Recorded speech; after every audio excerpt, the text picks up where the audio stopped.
বাড়িতে থাকা 4-5টি উপকরণ দিয়ে খুব সহজেই বানিয়ে নেওয়া যায় ক্যারামেল কাস্টার্ড পুডিং। নমস্কার বন্ধুরা, আমি অপালার রান্নাঘরে আপনাদের সকলকে স্বাগত জানাই।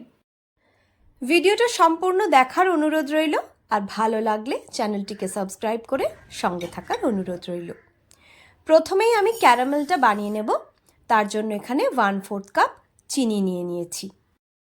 একটা ননস্টিক প্যান নিয়েছি, চিনিটাকে প্যানের মধ্যে ছড়িয়ে দিয়েছি।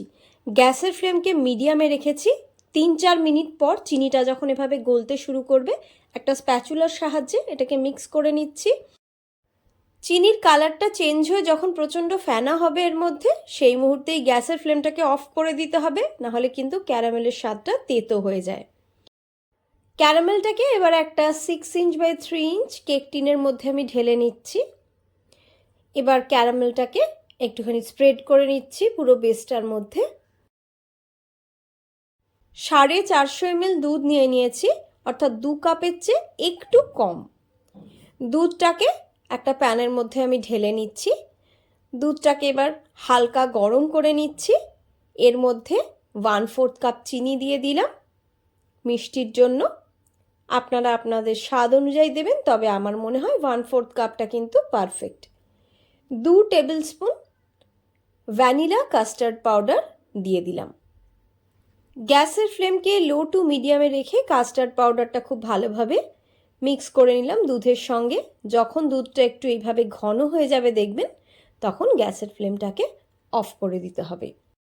7-8 মিনিট মতো অ্যাপ্রক্সিমেটলি টাইম লেগেছে আমার।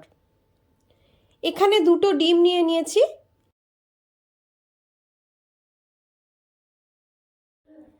ডিম দুটোকে ভালোভাবে গুলিয়ে নিচ্ছি।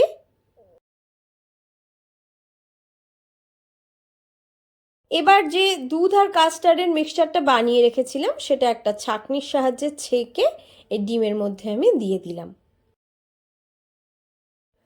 1 টেবিল চামচ ভ্যানিলা এসেন্স এর মধ্যে দিয়ে দিলাম। এবার এই সবগুলোকে একসঙ্গে ভালোভাবে মিশিয়ে নিচ্ছি। এবার ওই কেক টিনটার মধ্যে একটা ছাঁকনির সাহায্যে ছেঁকে এই মিক্সচারটাকে আমি ঢেলে দিলাম। একটা ফয়েল পেপার দিয়ে র্যাপ করে নিচ্ছি কেক টিনটাকে। আপনারা চাইলে ঢাকা দিয়েও এটা করতে পারেন, কিন্তু যাতে কোনোভাবেই এর মধ্যে জল না পড়ে, তাই জন্য আমি ফয়েল পেপার দিয়ে র্যাপ করে নিয়েছি। এবার মোটামুটি 35 থেকে 40 মিনিট সময় ধরে আমি এটাকে ফুটিয়ে নেব। মাঝখানে একবার ঢাকাটা উঠিয়ে আমি এর মধ্যে কিন্তু কিছুটা জল দিয়ে দিয়েছিলাম। 35 মিনিট পর গ্যাসের ফ্লেমটা অফ করে এটাকে কড়াইতেই ঠান্ডা করেছি, তারপর নামিয়ে নিলাম। এবার এটাকে ঘন্টা 3-এর জন্য ফ্রিজে রেখে দেব। 3 ঘন্টা পর আমি ফ্রিজ থেকে বার করে নিয়েছি। এবার আমি আপনাদেরকে দেখাচ্ছি পুডিংটা কেমন তৈরি হয়েছে। খুব ভালোভাবেই কিন্তু পুডিংটা দেখুন জমে গিয়েছে। একটা ছুরির সাহায্যে ধারটাকে একটুখানি ছাড়িয়ে নিলাম। এবার এইভাবে একটা থালার মধ্যে একদম সহজেই এটা দেখুন বেরিয়ে আসবে। নরম তুলতুলে, মুখে দিলেই মিলিয়ে যায়। আপনারাও এইভাবে অবশ্যই একবার পুডিং বানিয়ে দেখুন। যারা জানেন তারা তো অলরেডি জানেন, কিন্তু যারা জানেন না তারা এইভাবে অবশ্যই একবার বানিয়ে দেখুন। ভিডিওটা সম্পূর্ণ দেখার জন্য অসংখ্য ধন্যবাদ। ভালো লাগলে চ্যানেলটিকে সাবস্ক্রাইব করে সঙ্গে থাকুন। সবাই ভালো থাকবেন।